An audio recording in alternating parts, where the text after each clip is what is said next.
It started with a dare. A bitter wind dragged across the empty playground, carrying laughter that wasn't kind.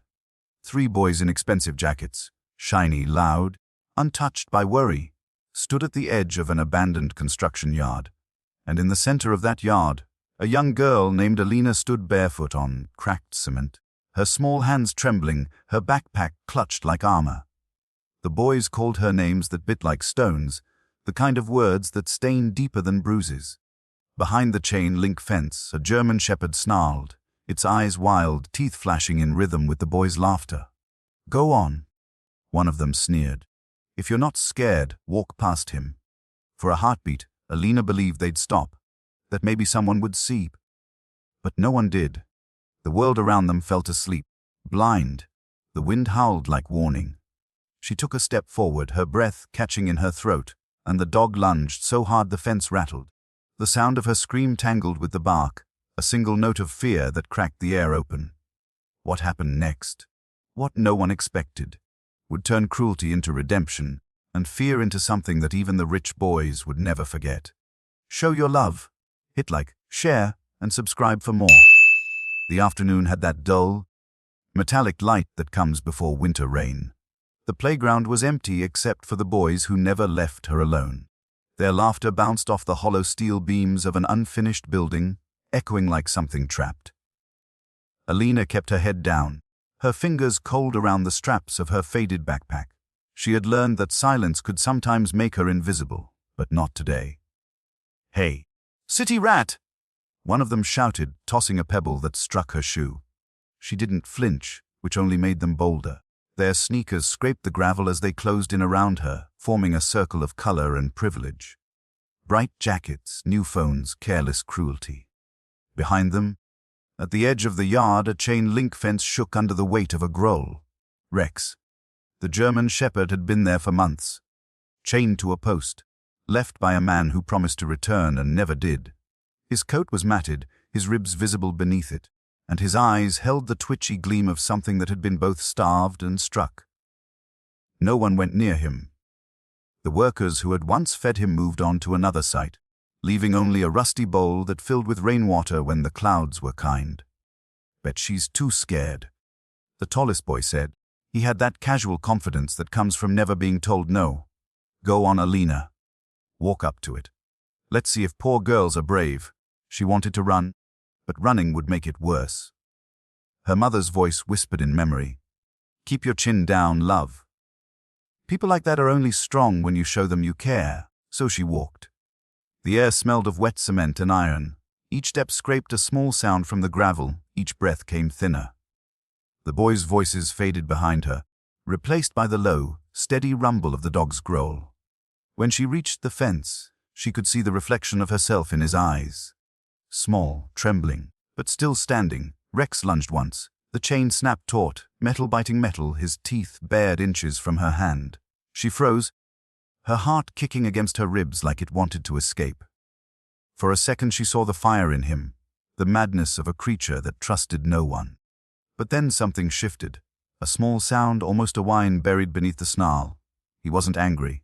He was warning her. The boys behind her shouted, "Touch the fence!" The laughter broke the fragile silence, sharp and cruel. Alina's breath misted the cold air. She stepped closer until the chain stopped him again. She whispered, "It's okay." Her voice was thin, a thread of warmth in the chill. Rex tilted his head. The growl faltered. One of the boys hurled a stone.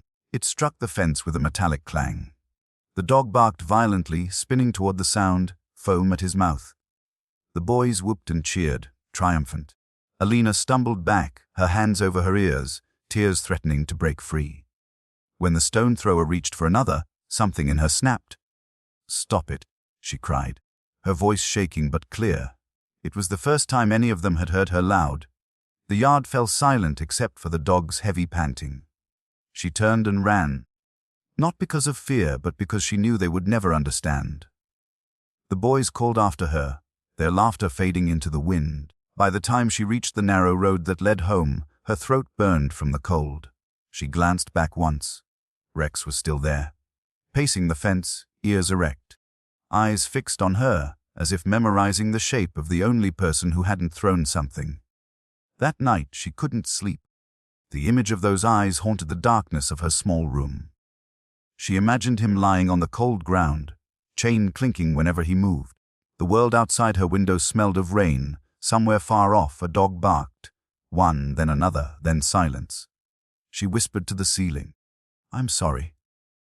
But guilt doesn't sleep easily. It gnawed at her through the following day and the one after that. On the third afternoon, when the final bell rang at school, her feet carried her back to the construction yard before she even decided to go. The gate hung half open. The wind made the sheet metal creak like an old ship. She moved quietly, keeping her distance. Rex saw her before she saw him. He rose slowly, his muscles tight, head low. His chain rattled once, warning. Alina knelt just beyond the fence. From her pocket she pulled a slice of bread, the heel of a loaf her mother had left on the counter. She tore it into pieces and tossed one near the wire. The dog sniffed, uncertain, then turned away. "That's okay," she whispered. "You don't have to." For almost an hour she stayed there, speaking softly, sometimes just breathing with him. The sunset fell in slats through the steel beams, striping the ground with gold and shadow. When she finally rose to leave, she noticed the piece of bread was gone. The next day, she brought 2 slices. The bond formed in silence, day after day. Each time she came, Rex barked a little less, stood a little closer. She learned his moods by the flick of his tail, by the way his ears angled when he listened. Sometimes she read her homework aloud to him, her voice small against the wind. Other days she just sat, knees drawn up, watching the sky darken while he watched her. In those moments, the noise of her world, the mocking voices, the loneliness, the ache of wanting to belong, all fell away. There was only breath, warmth, and a fragile understanding that somehow neither of them was completely alone anymore. One evening, when she reached out her hand, Rex didn't flinch. He stepped forward, nose pressing lightly against her fingers through the wire. The touch was brief, electric. His fur was coarse, warm. Her eyes stung, and she smiled for the first time in weeks. Behind her, someone gasped. The boys were back. Their laughter sliced the air. "Look, she's making friends with a monster!" They picked up stones again, aiming for the fence. One hit the ground near Rex's paws. He barked fiercely, teeth flashing. The chain snapped tight. Alina stood, shielding him with her body. "Stop it!" she shouted. "Leave him alone!" But they didn't stop. Another stone struck the fence. Rex lunged, the chain groaning under strain. Fear shot through her chest, not of him but for him. The boys scattered only when a siren sounded from far down the street, leaving her and the trembling dog in a fog of dust and fading light. She sank to her knees, whispering, "I'm sorry, I'm sorry," again and again until the words lost their shape. Rex barked once more, then whined softly, pressing his nose to the fence. His breath mingled with hers through the cold metal. That was the night she decided she wouldn't let him be alone anymore. She didn't yet know that decision would save both their lives. The next afternoon the clouds hung low and heavy, the sky the color of bruised metal. Alina had promised herself she wouldn't return. She had felt the sting of laughter too many times. But promises made to protect the heart rarely stand against the pull of guilt. She told her mother she was going to the library, tucked 2 slices of bread and a boiled egg into her pocket, and walked toward the edge of town where the skeleton of the construction site rose like a forgotten prayer. The air there always smelled of rust and wet concrete. A flock of pigeons startled when she pushed the gate. The shriek of its hinges broke the stillness. Rex was lying near his shelter, a hollow drum of plastic half, buried in mud. He lifted his head, eyes following her, wary but not cruel.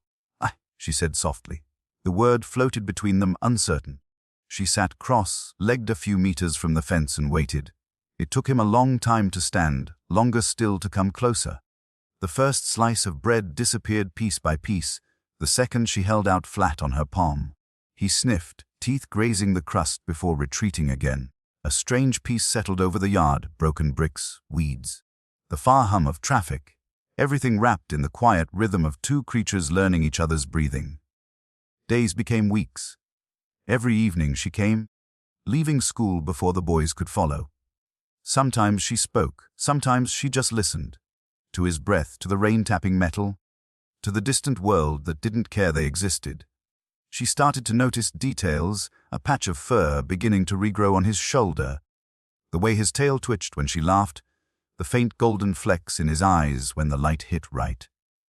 At home, her mother noticed mud on her shoes and scolded her gently. "That place isn't safe," she warned. "You shouldn't wander there alone." Alina nodded, promising again what she couldn't keep. The truth was that the yard had become the only place she felt seen. One evening, just as the sun began to slip, she found Rex standing instead of lying. His chain clinked with slow, deliberate rhythm as he paced, restless. She crouched down, speaking softly. "It's okay, it's me." When she reached the fence, he didn't bark. He only stared, waiting. The air between them felt alive, trembling. She slid her fingers through the wire until they brushed his fur. For the first time, he didn't pull away. His body relaxed, and a low sound, something between a sigh and a growl, vibrated through his chest. She stayed like that until the streetlights came on, the world around them fading into silver and shadow. That night she dreamed of running beside him through tall grass, no fences, no chains. When she woke, her heart ached in a way she couldn't name. But peace is fragile when cruelty is bored. It was a Friday when the boys found her again. She saw their reflections in the puddles before she heard them.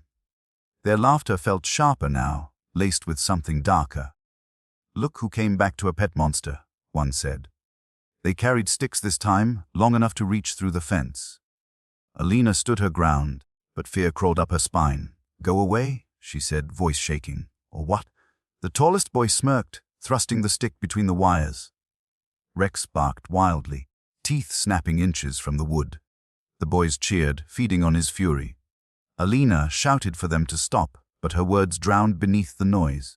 She threw herself between them and the fence, arms spread wide. "Leave Hind." The boy hesitated. For the first time she saw uncertainty in his eyes. Then he dropped the stick and spat near her shoes. "You're crazy." They left, but not before one muttered, "We'll see how brave you are next time." The silence that followed felt heavy. Rex whined, pressing his muzzle to the fence where her trembling hands rested. She leaned her forehead against the cold metal and whispered, "I'm not scared of you. I'm scared for you." From that day, she brought more than food. She brought an old blanket, a bowl she'd stolen from the kitchen, bits of rope to mend the collar digging into his neck. Each act, small and secret, stitched something inside her back together. She began to smile at school again, though quietly. She still walked with her head down. But there was a steadiness in her step. One afternoon, rain came suddenly, thick drops, smelling of dust and earth. She ran to the yard anyway, soaked to the bone by the time she reached it. Rex barked once, startled as she crouched beside the fence, laughing through the rain. "See, even the sky can't stop me now." The downpour blurred the world into silver threads. Rex pressed close, his fur dark and glistening. For a fleeting moment, the fence between them disappeared, only warmth and breath remained. From a distance, a voice shouted her name. Her mother, frantic, running up the road with an umbrella. When she reached the gate and saw the dog, her face turned pale. "Alina." "Get away! It's okay," Alina said, standing slowly. "He's not bad." Her mother pulled her back by the arm, fear shaking her voice. "You don't know what those animals can do." But Alina did know. She looked at Rex, who sat quietly now, rain streaming down his face like tears. That night there was an argument, small, tired words exchanged over dinner. Her mother didn't understand why a girl who had so little to begin with would risk even that for a stray. Alina couldn't explain it. She only said, "Because no one else will." The next evening she wasn't allowed to go. She stood at her window, watching the distant cranes rise against the sunset, imagining Rex waiting. The ache in her chest grew heavier with every minute of silence. When Sunday came, she slipped out early, before her mother woke. The sky was clear again, washed clean by the storm. She hurried to the yard, heart pounding with both guilt and relief. Rex was there, but something was wrong.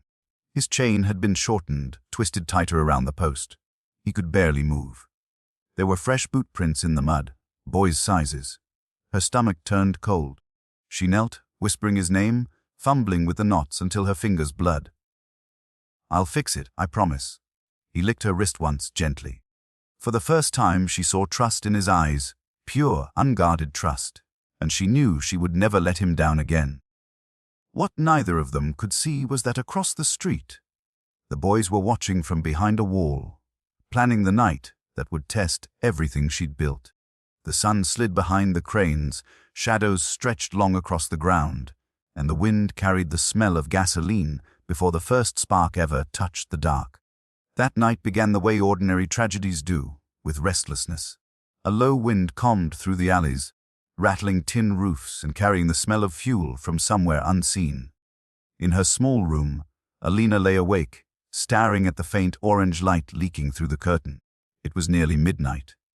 Her mother's breathing in the next room was deep, steady, the kind of sleep earned after too many shifts. But Alina couldn't rest. Something in the air felt wrong, as if the world was holding its breath. She slipped on her shoes, careful not to wake anyone, and stepped outside. The street was empty, except for the sound of dogs barking far away. She followed the narrow path to the construction yard, the stones cool under her feet. The closer she got, the thicker the smell became, gasoline sharp and metallic. When she reached the gate, she saw them.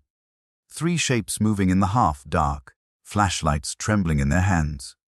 The boys. Their laughter was hushed, nervous, the excitement of children playing with danger. "A little fire will scare the mutt off for good," one whispered. A second voice answered, "Yeah, and maybe she'll finally stop coming here." Alina froze. For a moment she couldn't move. Her legs felt rooted to the earth. Then a spark burst, bright, brief, and the world seemed to inhale before the flame caught a pile of old wood near the fence. "Stop," she screamed, running forward. The boys turned, faces pale in the growing glow. "Are you crazy?" she shouted, but the fire had already found the dry tarps and splintered boards. The wind shifted, feeding it, throwing sparks toward Rex's shelter. The dog barked, frantic, the chain clanging like metal thunder. His body slammed against the fence, trapped. Smoke poured through the gaps, thick and gray. The boys stumbled back, fear replacing thrill.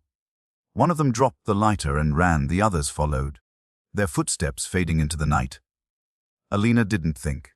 She just moved. She yanked off her jacket, covering her mouth, and pushed through the gate. Heat punched her face. The air roared. "Rex," she coughed, eyes stinging. The world was red and flickering, the sky alive with sparks. The dog's bark cracked into a high, desperate whine. The chain was looped twice around the post, the knot tightened by rust. She pulled at it, fingers blistering, metal burning against her skin. "Hold on," she gasped. The smoke made her dizzy. Rex barked once, then growled low, trembling. His eyes met hers through the haze, wild, terrified, but still aware. Something snapped inside her. She grabbed a broken metal rod and beat at the chain until her arms shook. The links refused to give. Behind her, part of the scaffolding collapsed with a shriek, sparks flying. The ground trembled beneath her knees. "Please," she whispered, striking again. A sudden jolt, the chain loosened, then fell free. Rex leapt forward, nearly knocking her down. For an instant she thought he'd run, disappear into the dark, but instead he turned and pressed his body against hers, nudging her toward the open gate. They stumbled together through the smoke. She could barely see, her lungs clawing for air. When they reached the road, her legs gave out. She fell, coughing, the world spinning. Rex circled her once, whining, then lay beside her, his head on her chest as if to anchor her there. Somewhere distant, sirens wailed. Blue light flickered through the haze. A neighbor shouted. Alina tried to speak but only coughed. The last thing she felt was the weight of Rex's body against her side, steady and warm, refusing to leave. When the firefighters arrived, they found them like that, a small girl and a burned, trembling dog lying in the middle of the road. One of the men knelt, touching Rex cautiously. The dog growled, weak but protective, until he realized they were helping. Even then, he refused to move until they lifted her onto the stretcher. Hours later, dawn broke pale and quiet. The yard smoldered, blackened beams, twisted metal, smoke rising like ghosts. A firefighter sat on the curb, watching Rex pace in circles, refusing food, eyes fixed on the ambulance that had taken her away. When the sun finally broke through the smoke, he lay down on the road where she had fallen and stayed there silent, his breath shallow but alive. In the hospital, Alina woke to the sound of rain tapping the window. Her throat ached, her arm was wrapped in white. For a moment she thought it had all been a nightmare. Then she saw the soot on her nails, the faint smell of smoke on her hair, and the memory flooded back. "Rex," she whispered. Her mother stirred in the chair beside the bed, eyes red. "They said the dog's alive," she said softly. "The firefighters found him beside you." Alina's lips trembled. She turned toward the window, watching raindrops race down the glass. "He stayed," she murmured, half to herself. Outside, somewhere beyond the city's noise, the same dog sat under a makeshift shelter behind the fire station, his side bandaged, his eyes fixed on every passing sound. For the first time since his abandonment, he waited for someone, and believed they would come. Morning filtered through the hospital blinds like pale water. The room smelled of antiseptic and damp linen.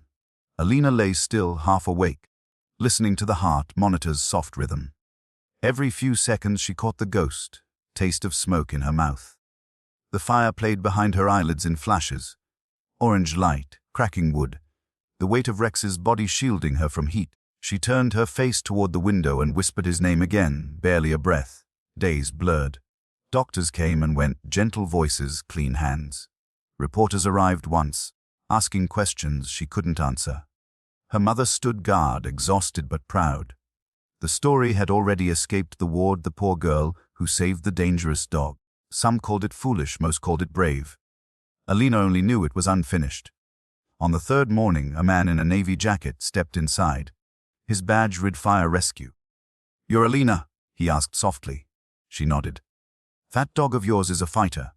He's at the shelter by our station. We had to keep him under observation, but he hasn't eaten since you came here. Just stares at the door." Her throat tightened. "Can I see him?" The man smiled. "Let's see what we can do." 2 afternoons later, under a sky washed clean by rain, she was wheeled down the corridor, arm still bandaged, cheeks pale. Outside, the air smelled of wet leaves and gasoline ghosts. The fire station stood only a few blocks away. As the door opened, a deep bark cut through the hum of engines. It was raw, uncertain, half joy, half disbelief. Rex was there. He stood behind a low gate, thinner now, his coat patchy from burns. But his eyes, those same gold-flecked eyes, lit the dim space. The moment she spoke his name, the tension in his body dissolved. He pushed against the gate, tail beating a wild rhythm. The fireman hesitated. He's still nervous around strangers. But with you, Alina stepped forward, her fingers trembling as she unlatched the gate. Rex moved slowly at first, nose brushing her bandaged arm, sniffing the gauze. Then, as if recognizing the heartbeat beneath, he pressed his head against her chest. She buried her face in his neck, the smell of smoke and fur and life filling her lungs. Neither of them moved for a long time. Around them, the station noise softened, the hiss of hoses, the metallic clangs, all fading to the sound of breathing. In the weeks that followed, they healed together. The shelter workers let her visit daily. She brushed his coat, learned how to clean the burns along his flank. He learned patience again, sitting still for the first time, tail thumping when she read aloud from her school books. The staff began to call her the dog's guardian. At home, her mother watched quietly as Alina grew stronger. The fear in her eyes slowly shifted to understanding. One evening she brought a small bowl of leftovers. "For your friend," she said simply. Alina smiled and kissed her hand. When the shelter announced Rex would need a permanent home, Alina's mother filled out the forms without being asked. "You already chose him," she told her daughter. "It's time we bring him where he belongs." The day Rex came home, the neighborhood gathered at their small gate.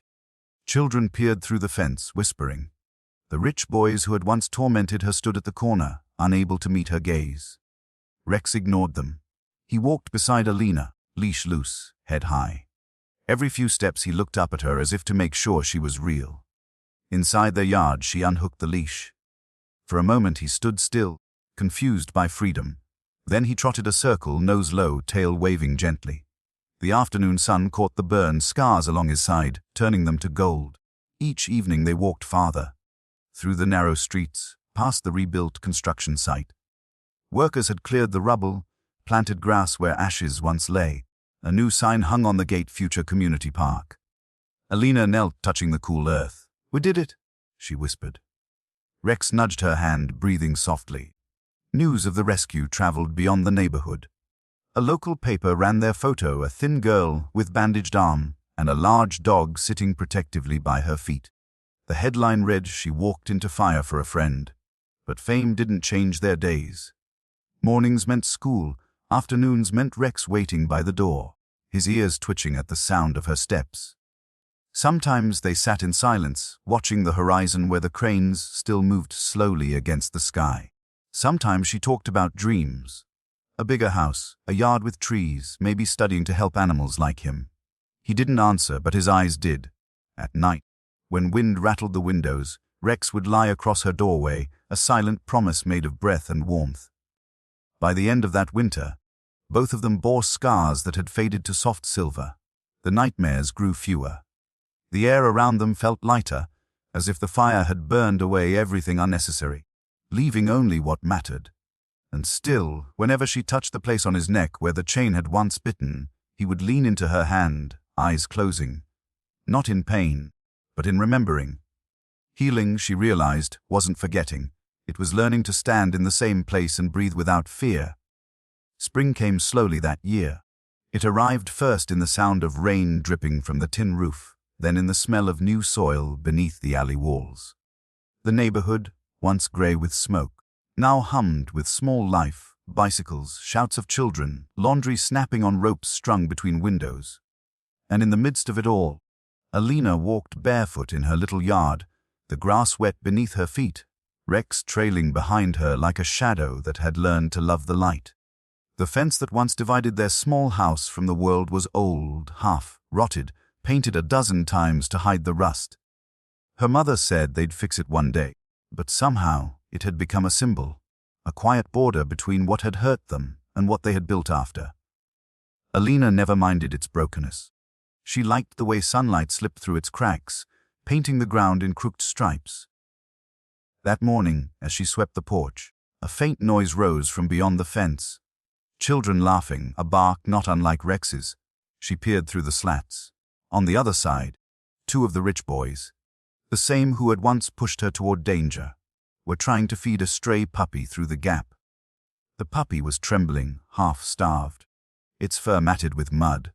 For a long moment Alina stood there unsure. Rex's ears pricked forward, his tail still. He was watching her, waiting for what she would choose. She could almost hear her own heartbeat in the quiet between breaths. Then she stepped closer. "You don't have to be afraid," she said softly to the boys, her voice calm, steady. "Just give me the bowl. I'll take care of him."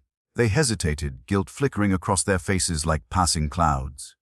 Finally, one of them pushed the bowl under. "We didn't mean for," he began, but the words dissolved. Alina nodded once, gently. "I know." Rex moved beside her, his nose brushing her leg, his gaze fixed on the shivering pup. The little one took a cautious step forward, drawn by the scent of food and the quiet safety in her voice.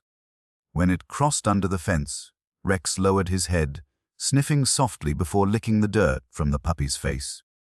Something shifted in that silence. Not forgiveness exactly, but release. The kind that feels like breathing after holding your lungs still for too long. That evening, when her mother came home, she found Alina sitting by the fence, the new puppy curled between her legs, Rex lying beside them, the fading sunlight turning his coat to copper. "Another rescue?" her mother asked, smiling tiredly. Alina looked up, her eyes reflecting that soft orange glow. "Maybe just a beginning," she said. They rebuilt the fence together the next weekend. Not to keep the world out this time, but to make it stronger. Wide slats, open spaces, enough for sunlight to pass freely. The rich boys came to help, hammering awkwardly but earnestly. Their laughter mixed with hers, awkward at first, then easy. Rex wandered between them, tail wagging, pausing now and then to nudge a fallen nail with his nose, as if approving the work. When they were done, the fence didn't look perfect. It leaned slightly to one side, and the paint was uneven. But it stood firm, solid, bright. And for the first time, Alina realized the fence wasn't meant to be a wall. It was a frame for the life they had created inside it. That night, she sat on the porch, listening to the wind rustling through the new wood. The puppy slept curled beside Rex, their breathing soft and even. Somewhere far away, a train whistle echoed through the valley. The sound of departure, of stories continuing elsewhere. Alina leaned back, closing her eyes. She could still feel the warmth of Rex's body against her leg, steady and sure. The fire that once burned through her life had left its mark, but it had also carved space for something rare. Courage without anger, love without condition. She thought of the first day she had met him, the terror, the screams, the way everyone had run, and how now here he was, her protector, her proof that even the fiercest hearts could be gentle again.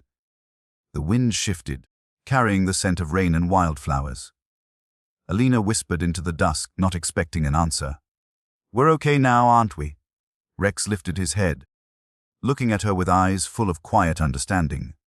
His tail tapped once against the wooden floor, and as the last light of the day sank behind the rooftops, Alina reached out, resting her hand on his scarred neck. For a moment everything felt still, the kind of stillness that comes not from silence, but from peace finally found. The fire was gone, but its warmth remained, living, breathing, sleeping at her feet. And in that small house on the edge of the world, where fences used to divide and fear used to live, a girl and her dog learned what it truly meant to be free.